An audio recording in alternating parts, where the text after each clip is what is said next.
Thank you. Oh, yeah, I got it on my ears. Right. Is this working well? Everybody hear me? Beautiful. Thank you so much for inviting us, for inviting me today.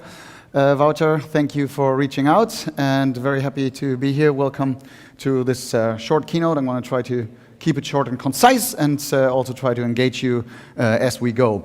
So essentially, Bonaverde, just a quick heads up on what we do, because I think many of you may not have heard about the company. Some may have written, read some stuff online. So the idea is to connect growers and consumers through an online platform that can not only connect them online, but also with the physical product. So instead of shipping roasted coffee, we actually have the growers ship their green beans, a commodity made to become a consumable. A consumable that the consumer at home can transform through a very simple process that we leverage with hardware, connected hardware, to become the freshest coffee ever. So it's a coffee maker that not only grinds and brews, but also roasts the coffee, and a back-end platform that connects the grower with the consumers around the world. Couple notes to myself. My name is Hans. I'm from Berlin, born and bred, probably the only one, I don't know, in this room. Berlin usually doesn't feature too many Berliners. Here's one of them. I'm living in Berlin for 2 years now again, studied abroad in Sydney, did my Master of Law, studied in Paris, did my MBA, came back to Berlin, worked in a law firm, worked in a big commodity trading company called RWE, energy utility provider back in the days of nuclear power. 2009 it was when the idea came to my head, and I said, wait a second, if you could feature your car with nuclear power, there's a great margin to be made, and it's so much cheaper for the consumer if it was working, and it's so much better for the environment if it was working. And then I looked at the coffee machine. You got to picture me up in the tower of this law firm in Potsdamer Platz, overlooking Berlin with my coffee, and I go like, wait a second, the coffee machine and the commodity, it's going to be the same thing. And it is. Green coffee is a commodity coming from, this is a fun fact, poor fun fact, all developing countries. Not a single one a developed country. They're all developing countries for a reason, because coffee, in fact, is traded around the world as a commodity for very cheap prices and sold to us for quite some money. So there's a huge markup in the middle to be made, and obviously we as a for-business, for-profit corporation take our cut, but we also make sure that everybody in the supply chain gets a decent cut by employing technology.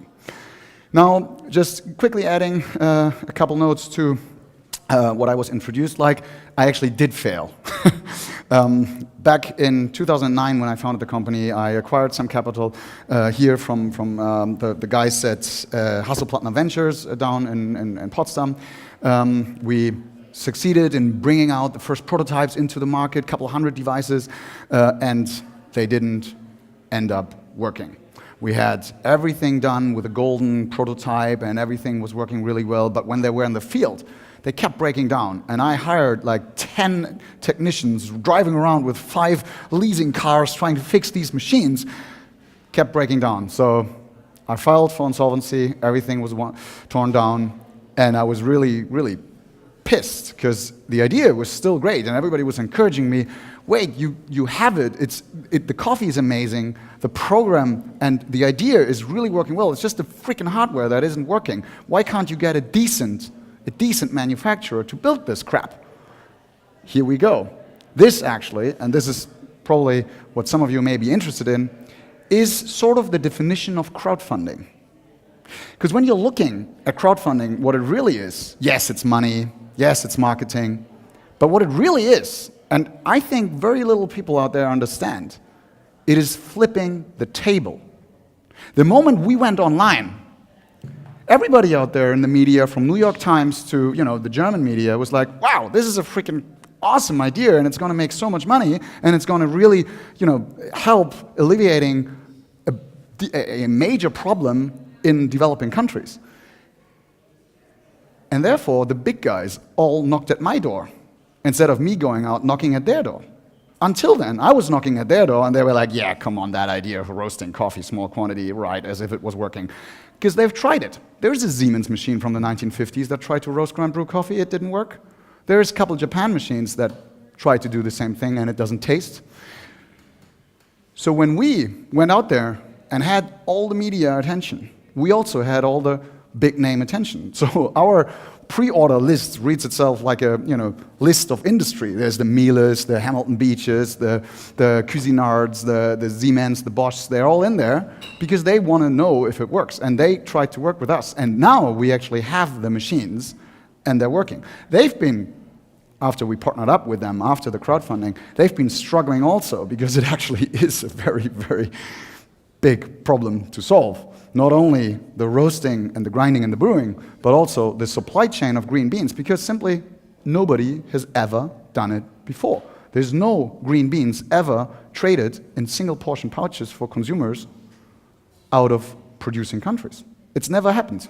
So coming up with packaging lines, supply chain equipment, custom papers, you got to do everything from the scratch because nobody's done it before. So it's a pretty big, thorough task to do. And yes, we only were able to do it because we were crowdfunded so heavily. A couple of statistics. In 2014, when we went online, Kickstarter, Indiegogo, German seed match platform, we raised $2.5 million in crowdfunding. That's 5,000 pre-orders in coffee makers. That's not a big numbers for the big players, but it's a pretty decent market proof. Because if you can sell 5,000 machines from a piece of paper, scratch on a PowerPoint, you're probably going to be able to sell 100 times as many. I don't know, 1,000 times as many, 10 times as many. I don't know. In a year when they're on the shelf, and that's where we are now. So we ramped up production with the partners to currently 1,000 units per week. So every Friday there's a container coming off that assembly line in China, close to Shenzhen in Guangzhou, very close to Hong Kong actually. Yes, we went for cheap production. Why did we do that? Because you can't really finance that massive output in Europe or in the United States. It's simply impossible. The bill of material for one hardware device, connected or not, is probably 10 times as much as if you try to produce it here in Europe or in the United States. So we went for Asia, not only for the coffee maker, but also for the packaging line equipment, for all of the surrounding stuff. A couple other statistics. With the money, with the machines that we now have in the market, and it's still very little, we're still only at 500 units because we're still running in beta, because we do want to test thoroughly before we roll out and have the machines in the retailers for people to buy them off the shelf. We want to make sure that not only the machine is working, but also the software is working, and the electronics is working, the IoT system is working, the platform is working, that's actually connecting the people, the content is there, it's a curated system, all of that stuff. It's a lot of stuff to test. Only 500 units in the market, and yet quarter first, 2017, this year, we've succeeded in €100,000 revenue already from those $500 machines, because the people love the coffee. When they taste it, it is a sort of a fun fact as well, it is a pay-as-you-go system. So you have the machine, and we actually ship the coffee without you ordering. Because when you think about your Nespresso orders every time that you have to go online and buy these Nespresso capsules, you go like, do I want to spend that money again? So you leave it, don't do it, maybe tomorrow, then you forgot about your password and your login, and then it's not a mobile solution, it's all a pain. We take that pain away from you and do a pay-as-you-go system. You have the beans, greatest variety. We actually learned that from a great wine company here in Europe that's shifting a selection of the best wines every week to you. So we do the same thing. Coffee arrives at your doorstep, and you only charge when the pouch is scanned in the machine. The machine is smart. People compare us to Juicero. You probably heard about that recently a lot in the United States. Juicero, the pouch with a cold pressed juice in it, and then you buy you buy that $800 device, and then Business Week or whatever it was, Bloomberg, I don't know, found out that if you do it by hand, it's just as good. Google invested, I think, $70 million in that startup, 500 million valuation. So much for due diligence in VC. It is an effort to understand really well business models and the use of hardware in a business model. It's really not that simple. And we are having great run at the moment because it's there.